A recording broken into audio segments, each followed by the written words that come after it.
So if some guys have got a slow pop, doesn't mean we finish. Yeah. We'll be carrying on regardless of however we want to do it. Now, when you get a group this big, you're not going to please everybody anyway. So I think it's democracy in action. We go. Do you want to see both of these better? So if you want to stay as a big group, put your hand up. I think for the theory. Yeah. The theory. Oh, yeah, I was saying. Who's got to get away? I haven't got to, but it's ideal if I can. So we'll see how the day goes. Yeah, I mean, like I said, the reason I'm so busy in what I do is because I like to do it and we're trying to get results. So if no one's in a rush and we go a bit longer, I'm happy, you know. All I've got to do is go home and get moaned at by the missus. So it makes no odds to me, I'd rather be here.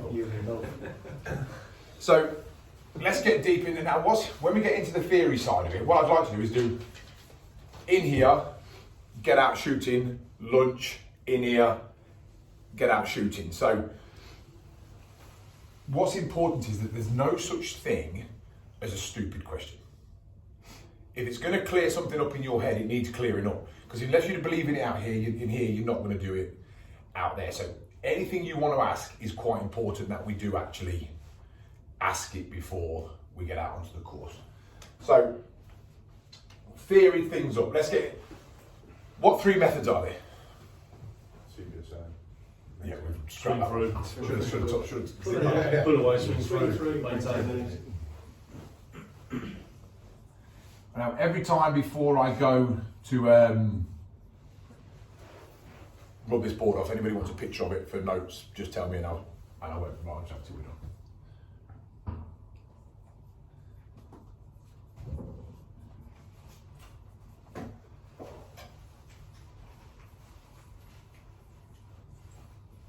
So, who would shoot the top one predominantly? All the time or majority of the time? It depends on the target, but yeah. But if I said to you, right, we're going to go out there, I'm not going to tell you what the target is, you've got to go to your default. What would be your go-to is what I want to know. Swing through. Who would be pull away? Who would be maintained? Some people didn't put that up. I mean, it's hard because it depends on where you are in the stat. Is it in a valley or do I know where the target's coming from? Yeah, but everyone's got a default, which when the nerves set in and you don't make a plan, you will naturally go into default, which will be X, which is what we're going to be looking at. Right, so before we get into the 2 that we're going to be concentrating on are these 2. We are going to learn this, and I'll explain why in a minute. Name me 3 things, Dean and Mark, stay quiet. 3 things that we know about a clay to break a clay. What must we get an understanding of? Speed. Distance. Speed, right, we're going to go through that. Speed first, for me, is number 1. Distance would be my number 4. The reason I don't pick it is because I could be wrong, and I can never clarify it. If I decide, right, that bird, I'm going to give that bird that much speed based on it being 40 yards and it's 50, I'm never going to know because I can't measure it. So yes, as much as I believe it's important, I can't ever be right or wrong with it. Direction? Direction, so line, yeah. And the next one I'll give you because it's the most, it's lead. They're the 3 things we've got to get right to break a bird. It's quite simple. So if I went to maintain lead, okay, as my default, does maintain lead give me the speed? No. Does it give me the line? No, because you're anticipating. This is easy. None of them give you the lead, that's personal. So that gives us none of the 3 things we're going to need. Swing through, does it give me the speed? Can't do. I'm always moving faster than it. Does it give me the line? Yeah, because I swing directly through where it's going. Pull away, does it give me the speed? Yeah. Does it give me the line? Yeah. That's why we're going to be concentrating on those 2. And how I decide which one I'm going to use is simple.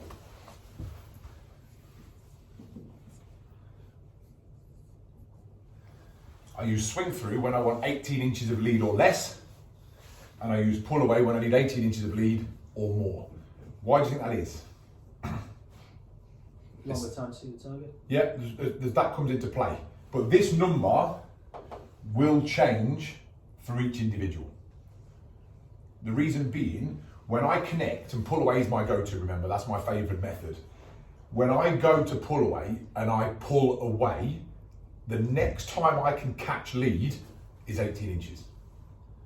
So I can't physically see the space under 18. Because the power that I generate in the gun, I'm on it, and then the next time I get a visual window, I'm already at 18. So if it wants 10, I can't physically control that gap. Whereas swing through, because I've got a negative space, I can actually see the negative break down and the positive grow. So that's why I shoot that. That number, by the end of the sessions, you will have your own number. And it could be quite a varied number between such a big group. If it falls on 18, choice is mine. I can simply hammer away with both. The reason I don't use swing through over 18, if I start 2 foot behind it and want 3 foot of lead, I've now got to find 5 feet.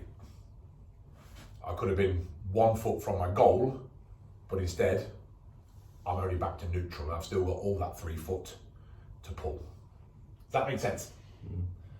I'm going to rub that off now, we're all happy with that. And again, like I said, any questions, just fire away. We are going to learn maintain lead. Why would we learn it if we don't want to do it? Because there is at some point going to be a target that requires. Yeah, we are going to have to do it. And where would that be? So you get people, right? People that sit there and they say, I only shoot maintain lead. And you get them, you get these other coaches out there, you know, that say, well, I shoot this and I shoot that. And it's very simple to put them to the test. If I threw you a teal going away to my left here, and from here on report, across and going back that way, I kill that, that's there. There is no method choice. It's just been dictated by the course designer. If you don't know how to shoot swing through, you're going to miss that bird, because swing through is your only option, because you're already behind it. So we do need to learn them all. Same as if we've got a simultaneous pair like this, one fast and one slow. We take the front one first, we kill it. Where are we now? Out in front of the target. So if we don't know how to shoot maintain lead, we've either got to go back and attach, which might use up all the time that we've got, or we don't know how to shoot maintain lead and we miss. On gun speed, which would be the fastest gun speed of all of the 3 methods? Swing through. What would be the next? Pull away. So maintain lead is the slowest. So that's got to have an impact on our lead. If I was shooting this teal bird, like I said, and I came from behind to this crosser, it's probably going to want less lead with swing through than it is if I started out in front of it. If you don't know this, we could give it the lead that we would normally see on it, but now we're coming from 6 feet behind, that's going to have a huge impact on our lead. And that's the part that we're going to do today when we do go out there. I'm going to show you a bird and you're all going to shoot it 3 times. Swing through, maintain and pull away. And learn to understand what the effects of the methods are. We can't pick the method we're going to use until we know what the effects are of what we're going to be doing. Key thing.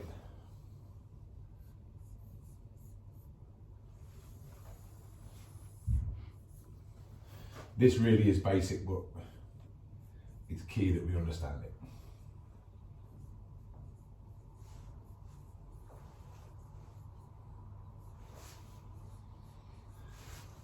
Now, one thing that is very important that we understand, I'm not going to dictate to you.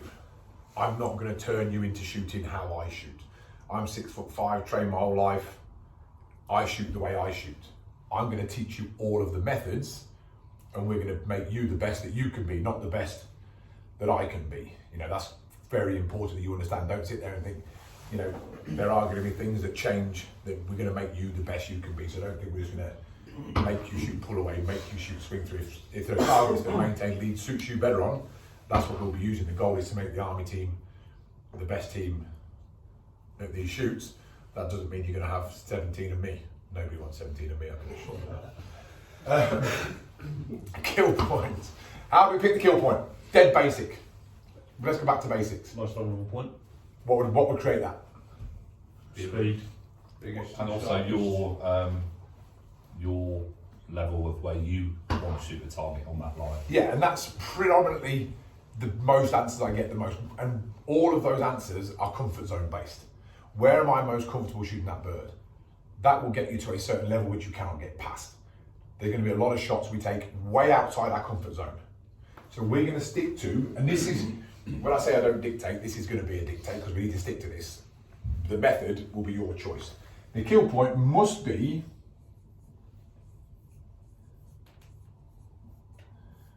where you see that clay, biggest and clearest. That might be early, it might be late, it might be dropping, it might be rising. They're things we have to deal with. We'll deal with those with the method we're about to shoot. But if we see it biggest and clearest when it's dropping, we need to shoot under it. But the more shots we take in the right place, the more shots we will hit. Does that make sense? What would be the only time we couldn't stick to that? Second bird, we should be able to stick to it still. You've only got like a short window to shoot. Short window could create, but in that window we should still have where we see it the best. There's one scenario that could change that. Only one. Simultaneous pair. Then it's just about getting 2 shots off. One of them is probably going to be in the wrong place. But that is the only scenario I can think of where I wouldn't do what was best for where I see the bird. Viewpoint, what's the viewpoint? Where you look for the globe. Where you look for it. Where should it be? 50%. No. Viewpoint. Where you first pick it up as a complete. Okay. I'm going to take it further back than that, to where you see it first. Blur, flash or streak. We've got the best eyes and computer in the world, let's use them. We only see a blur, but the brain is working, it's getting its speed, it's getting its line, it's starting to feed information to us already. We want to be using all of that time. So for me, it's a dual purpose. It's first, but it's also where our eyes are when we call pull. And I promise you that there will be people in this room that look down their rib when they call pull. I come across it daily. Okay, so it's where our eyes are when we call pull. So for this diagram here, that's the kill point, that's the viewpoint, but it's also where our eyes are when calling pull. Whole point, dead easy. Where is it? You already said it. 50%. If I miss now, at my level still, it's generally being lazy on that. So if I miss a target at any competition, even if I know where I missed it, right, I know I'm in front, it would be easy to cut my lead back. I don't. The first thing I do is go through this. Right. I saw it biggest there, I saw it first there, shit, Ben. And that 9 times out of 10 will be the answer, just lazy. Or I go biggest there, first there, happy with that, now it's lead based. Now I'm going to change my lead. So if I took 3 shots the same, and this is where B, C and the lower end of A find themselves coming up short, okay?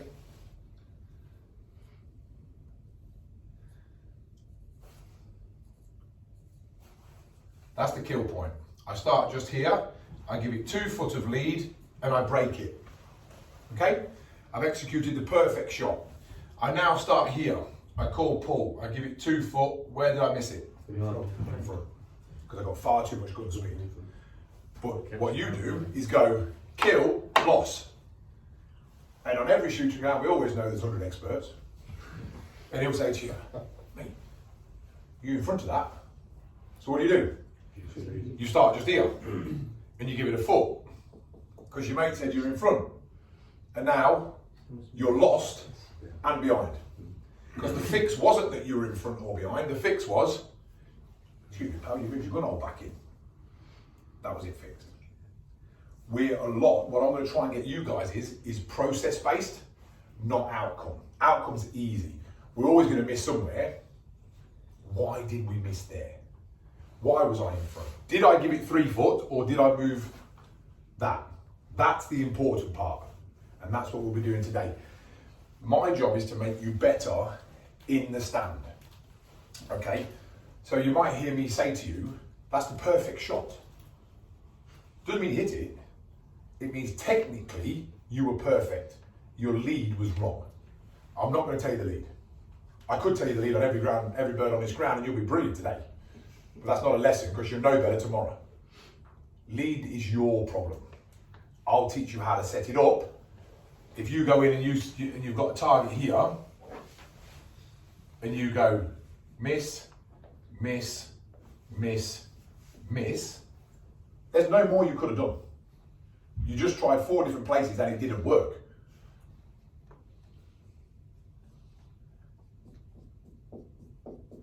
That's what shooters do. They do it 4 times, come up and say, well, where was I? I always struggle with them. I mean, you don't struggle, mate. You've just done the same thing for the last 6 months. It didn't, it's not working. That's Einstein's rule of insanity. That is doing the same thing twice and expecting a different outcome. And that's what people do. And I get it all the time. We're at Grange Farm not too long back, and there's a big battue at the end.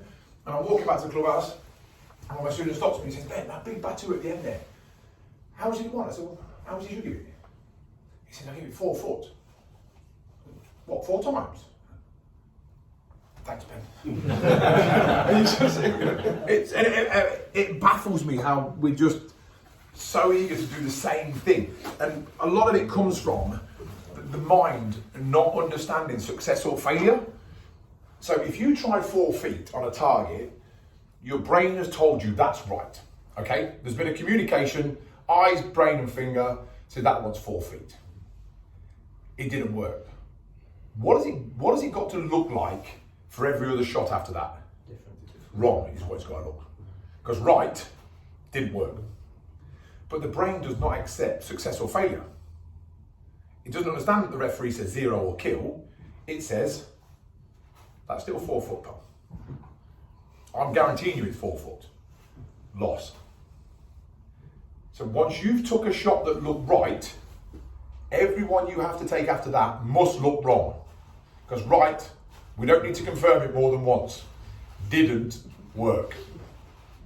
Everyone happy with that one? I have to rub it all off because I come in here the week and there's some other instructors in here using my diagram and explaining them very wrong. Does that mean it's right? Depends if it was the first shot or the second.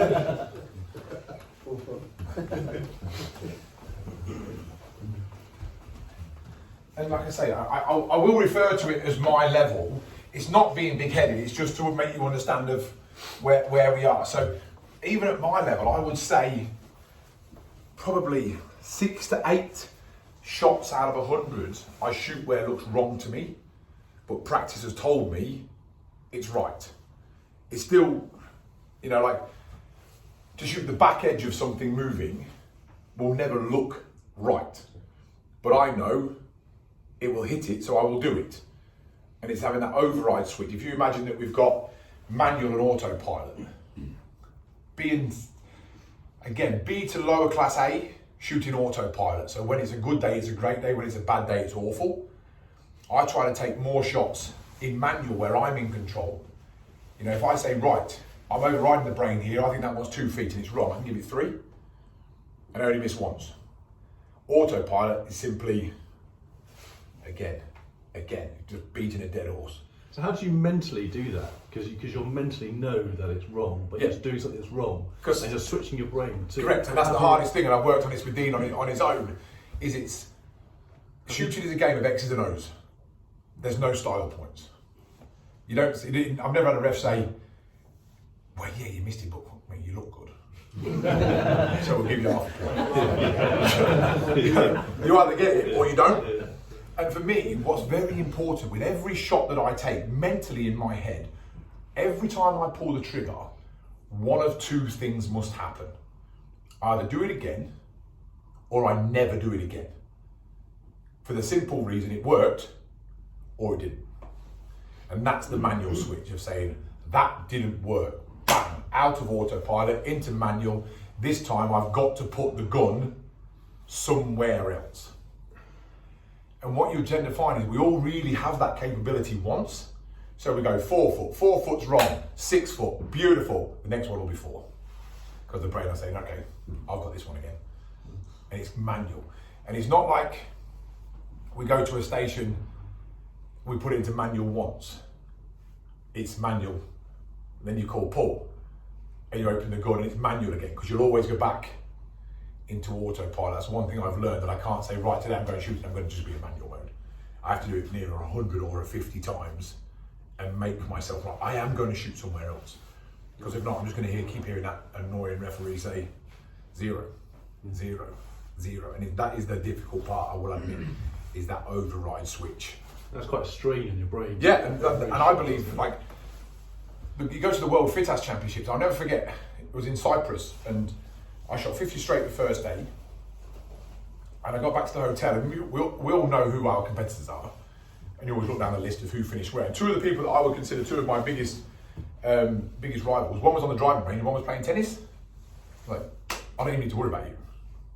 You know, if you've got that energy left, you're not working hard enough as it takes to win this World Championship. 50 targets at a World Championship, I'm drained, I'm done, finished. That's how hard it is for me mentally. I mean, I am literally drained. You know, you look at Tiger, he eats half a sandwich and a half banana every other hole, not because he's hungry. You know, he'll be blown up by the end of it. But he's exerting that much energy over 18 holes. You think how many shots he actually takes? He didn't swing the club that much. You know, on average, he's swinging the club 4 times a hole. And if you stand there and ask you to swing it, it's not difficult. It's the mental work in between the difficult. The actual swinging of the club is the easy part. So we'll look at that side of things as well. But yeah, when we get out there, we'll have a look at that manual, and I've got a few exercises Dean knows on how to do it. I'll be asking you to do things with a gun today you might never thought you'd ever do. You might think, Dean, we're paying this bloke seriously. So we can actually do. What I'll do is I'll make your gun shoot somewhere else. So wherever, on the easiest bird, if your gun's not shooting where it should, you're going to have to shoot somewhere else to break it, and that's what I'll make you do today. I think, Ben, that manual override that you're on about there, Will, is the conditions we've had, the wind that we've had recently, has been a great example, because you can't shoot the standard target. I think it needs 3 foot of lead every time, because every time that target with the wind is going to be different. So when you have these high winds, that manual override has come into play on a lot of occasions, and you'll see that yourself when you shoot them. And it's, you know, it's key to me that you've got to look at every target really hard, rather than just think that's 2 foot, that's 2 foot, that's 2 foot. If it goes up a foot, you know, with the wind, you've got to be able to manually override and see where and skeet's the exact opposite of everything I'm telling you. You know, that's why I asked Ian this morning, because, you know, you said you should do Olympic skeet, I didn't say it inside, you know, big squad of 2. That's a discipline on its own. You know, I was lucky enough to watch a guy called Wayne Mays, and, you know, Wayne's wife Linda's I know very well as well. Now, Wayne was the best skeet shooter in the world ever. You know, he's won the World Championship 58 times. You don't do that by pure luck. I watched Wayne shoot 24 out of 25 at skeet blindfolded. You know, again, we let him get his whole point, covered his eyes, and in he went, because there is no, it's a huge skill, it's not a skill set. They're shooting specific blocks and timing. You know, high 2 at Kibworth is the same read as high 2 in Thailand. You don't have to read the bird, you've got to know what it wants. So maintain lead is the best way to get to that block. You know what it's going to be, let's just go straight there. But as human beings, we're designed to take shortcuts. So, you know, maintain lead is something I probably battle the hardest. Because you go into a station and you go 2 foot, perfect. 2 foot, perfect. This is all with pull away, by the way. And your brain says, 2 foot. I'm going to help you out here, pal. I'm going to take you straight there. I can cut the middleman out. We don't need to point at that clay. We can go straight to 2 foot. Where would we miss it? Behind, because the gun speed's slower. But everything visually was the same. I mean, how did I miss it? I did the same thing. We didn't plan to shoot maintain lead, but the brain just says, I can help you out here, mate. We're going to miss this middleman and we're going to go straight to this 2 foot. Now, this is the important part to understand. If we did do that, what else would we notice? If we cut out the middleman, what would we notice? There'll be one big scenario that would give it away. And it's something to look out for to help you out. When I get you out there in a minute, and we're going to be picking the methods we're going to shoot. Pull away, swing through, maintained. Okay? On the diagram earlier, I said we pick where's biggest and clearest, yeah? So that shouldn't change regardless of the method. So that should be there. So if I shoot pull away, I mount on the clay, I get attached, I pull away to 2 foot just here, okay? Now we swing through. Where would be the first time I get my 2 feet? Knowing that the gun speed's quicker. Earlier. Be earlier. Yeah, We're going to get it here. Yeah. Maintain where's the first time I get my right lead? Straight away with it. At the whole point. So the hardest thing is controlling the method to still take the shot where we've picked as being best. So how would we battle that? No, that's set in stone. That whole point don't move. Visual pick away. We're going to hold that clay in different places. So if I want to get to here, I might have to stay behind that bird until now. And we maintain lead. It's understanding that we're going to, and that's why I don't like it, because while we're doing that, it's doing other things. That's why I stay away from it. But we've still got to dictate. When we get out there, to start with, you'll see it. It's like swing through, bang, pull away. Well, I killed that one over there, because each method is a different speed. So pull away. One of the variables is how long we stay there. Because if I pull away immediately, I'm going to have my right lead here. So I might need to stay pointing at it for a bit longer, and that's when I'm at my best. The longer I can point at it, I'm learning. Where are you going? And how fast are you going there? Then it's an extension of swing. So each method is not just start behind it and go, point at it and go and get in front of it. We've still got to stick to the kill point, and that will be the most interesting part of today. I think that's what you'll find breaks down in a lot of people shooting, is that they can't control the kill point. Their kill point is when they get the perceived lead that they think they want, bang. And that's why a lot of kill points change. I don't know, I've not seen most of you shoot, but would you say your discipline, does your kill point always stay the same? Probably not, because we bounce in and out of methods, which gets us to kill points at different times. As in 17 individuals in the room, the kill point's probably not going to be the same. No one's eyes are the same. Where you see it clearest is where you see it clearest. When we line up out there might be 30 metres from the last guy to the first guy. Now, if he tries to match his kill point, one of them's going to be wrong. And that's why a lot of people struggle with 5-stand. Your whole point and kill point for cage 1 will not match cage 5. As you're moving down the line, your kill point should be changing. Your whole point should be changing. And I know that's quite a lot of information, and we will be going over it. But is there any questions so far on anything there? Anything that we've not covered that you want to clear up?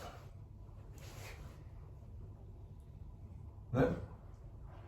Everyone understands the 3 methods? Good, we're about to find out. So, swing through.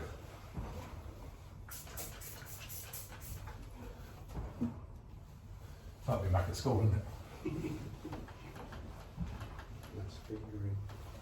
Is that what the teacher to you?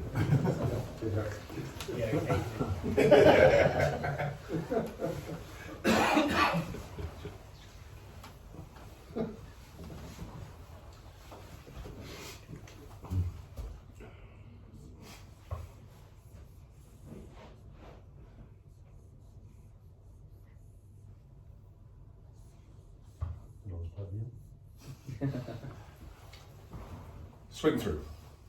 All these targets are going that way. Where would I start? And that's the problem. If we start behind it, we believe we've just achieved swing through. But if I start 2 foot behind the first one and 4 foot behind the second one, the whole thing has changed.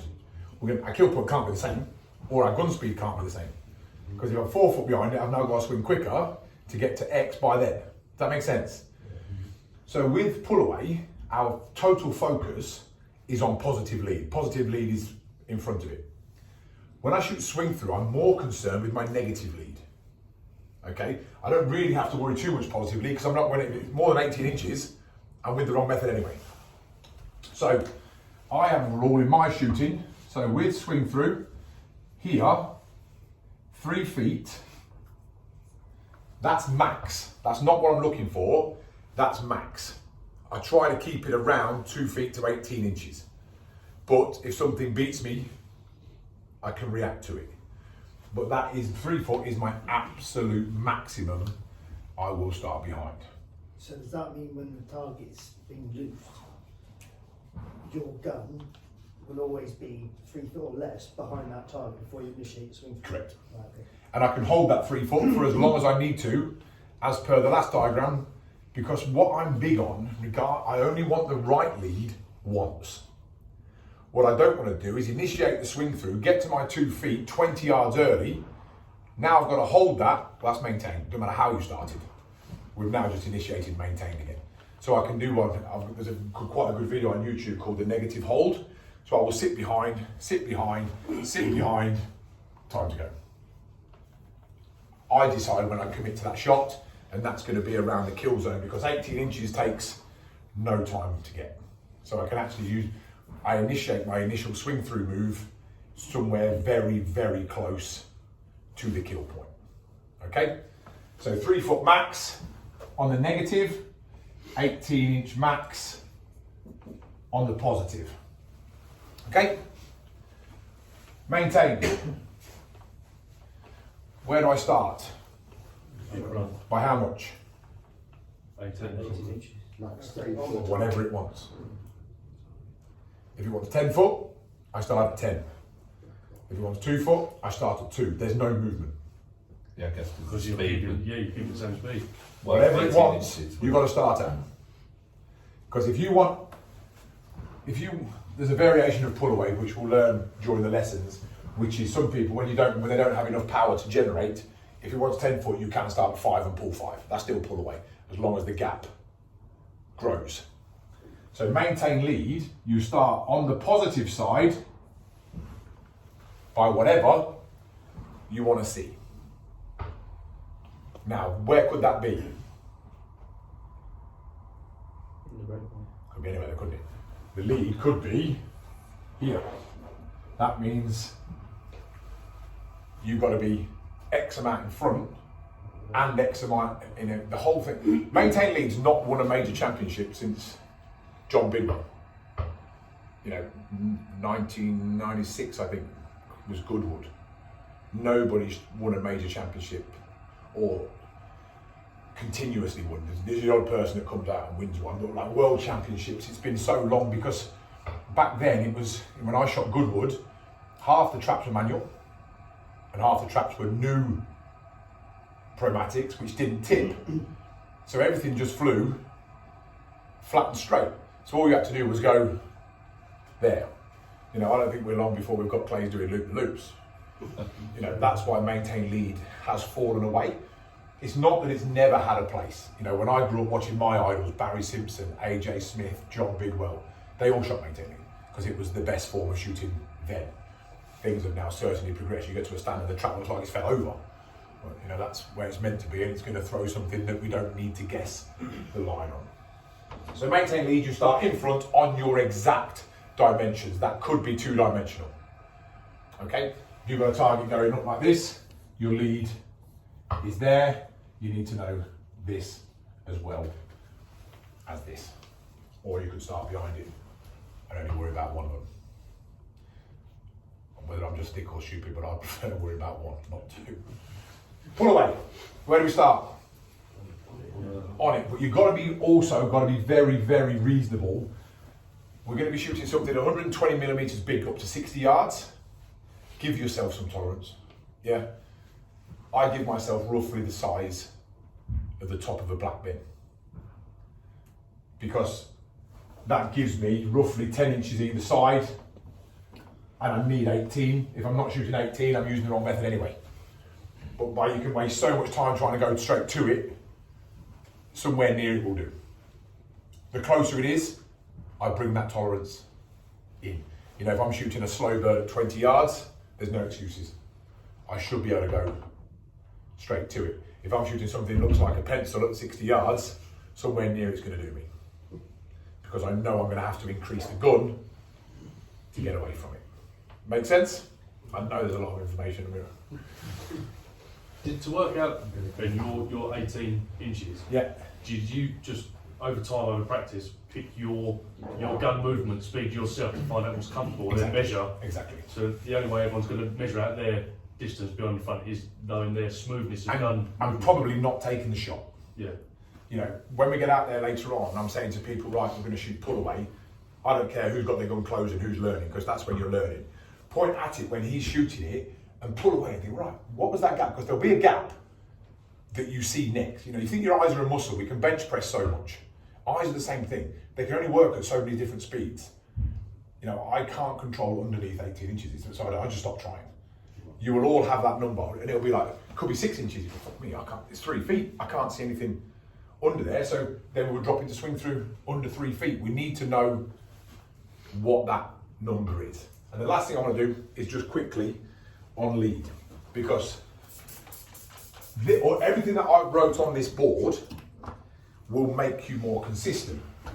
It will make you be able to get out of a hole, etc., etc.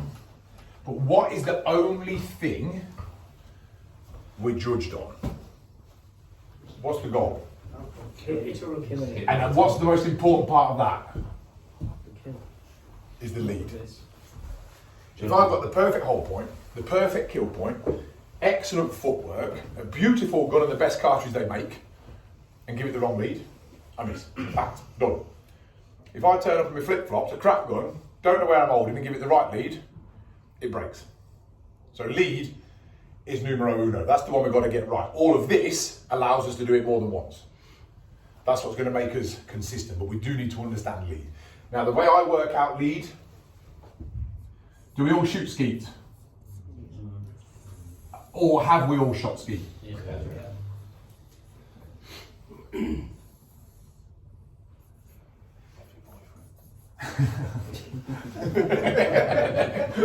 So, there's a few things we need to know to help you understand lead. Skeet field, high house to low house. What's the distance? And these are important now, because everything you're going to do is going to revolve around this. Have a guess. 35 yards. And it's exact, because it's the same everywhere in the world. 35, 32 metres. Any other answers? 47.5 or something. It's 40, dead on. 40 yards. The reason that's important is I can always visualise a skeet bird. I can always visualise a layout. So if I stand here and everyone goes, say when we went to the desert last time, everyone was like, oh, I just couldn't read the birds. I was like, well, why not? How far away is it? It's either a skeet field, or it's not. If it's not, it's under 40, and if it's more, it's over. It's dead easy to work out. If you can visualise that skeet field, you know, from here to a skeet field, probably the back of that white car there, anything inside that is under 40, and you know, if that's more than 40, then it's up to you to get a little bit closer. Okay, if it's not a skeet field, it's closer. And the way we can do that, from peg 4 to the break point over the middle, what's the distance? 21, dead on. So really, if we know them two distances, if it ain't that, and it ain't that, it's 30. And if it ain't that, it's fucking far.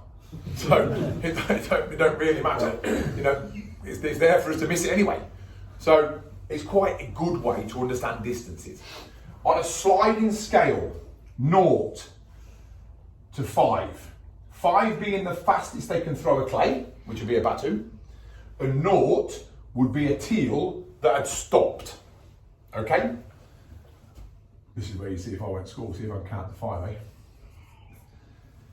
Skeet bird, over peg 4, what number would you pick? 3. Anybody else? 2. Yeah, you can't be wrong. I would slide it just there. Come in at 2.5. Okay? What is this angle? 90 degrees. And this is how I understand lead. D, S, A, L. If you've seen in my videos, I refer to it a lot. I've never really done a video on it because it's so complicated. You can actually turn people backwards by watching your video. D is for distance. speed, angle, lead. Okay? 21 yards, speed 2.5, 90 degrees. What's your lead on peg 4? Probably about a foot and a half. Foot and a half, 18 inches. Yeah. That's all you need to know to ever work leader. So, 42 yards, same speed, same angle. What's the lead? 36. Just double it. Dead easy. I have to get a calculator. But that's how Need to wear easy it is. flip flops on the rain. But that's how easy it is. That really is how easy lead is. Now, it might not be perfect, but you're going to be very, very close. I would suggest if we work it all out like this, and I'm proof of it, when I miss, I'm within a change. So if I think it's 36, and it isn't, it will be 40 or 32. It's not going to be right, I think it's 2 and it's 8, and you never get there. You go 2, 3, 4, 5, the ref says, thank you very much, shooter, you're done. You never got anywhere near the 8. This will put you very, very close. So again, we get rid of that.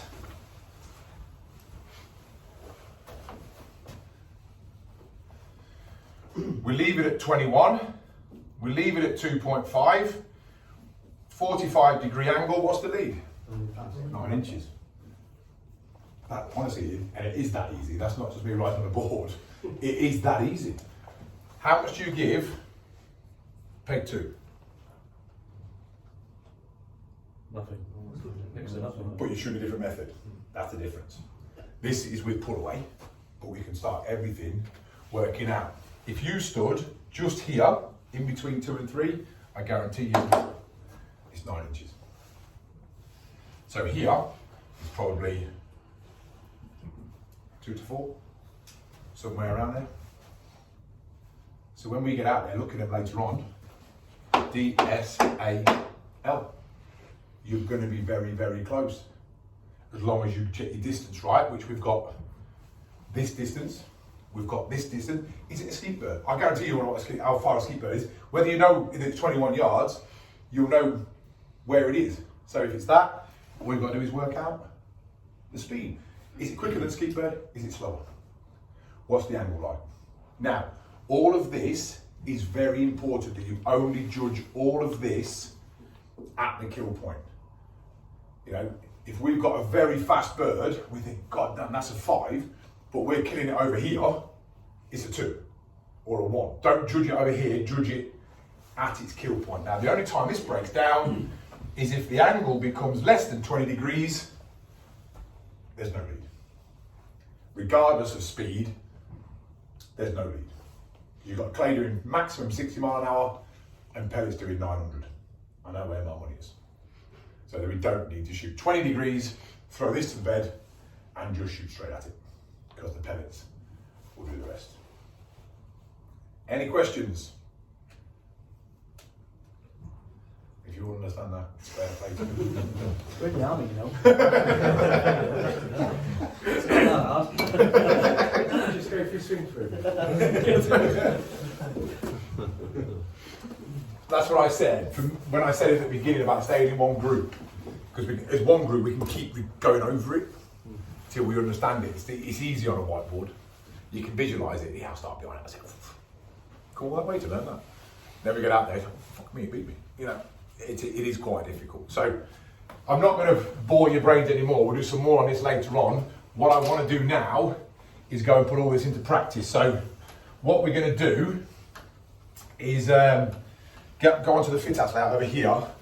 Because of the weather, you probably want dark glasses on. The sun rises over here and it can be quite bright. We're going to bank in 2 sets, Dean. So one group at the front. So we'll go in the cage, out the cage, in the cage, out the cage, in the cage, out the cage. Swing through, pull away, maintained, and then I'll give you another option and we'll swap over and the next group will do it. So we're going to try and just look at 4 or 5 different targets and understand how the applications work. Any questions when we're out there on the DSAL or the method or the hold point or this, ask me out there. We're a big group, we can learn about it. The viewpoint is where you see the clay. It is not the machine. Out here, there'll be a couple of targets where you see a black clay, you can see the machine. You look at it, but you don't see it till it breaks the hedge line. The viewpoint's the hedge line, not the machine. Your halfway needs to be specific from there. Any questions? Right, let's go do it. All you're going to want to start with, does anybody want a gun fit? No, so it's all in it, but if anybody wants one, we can do it first.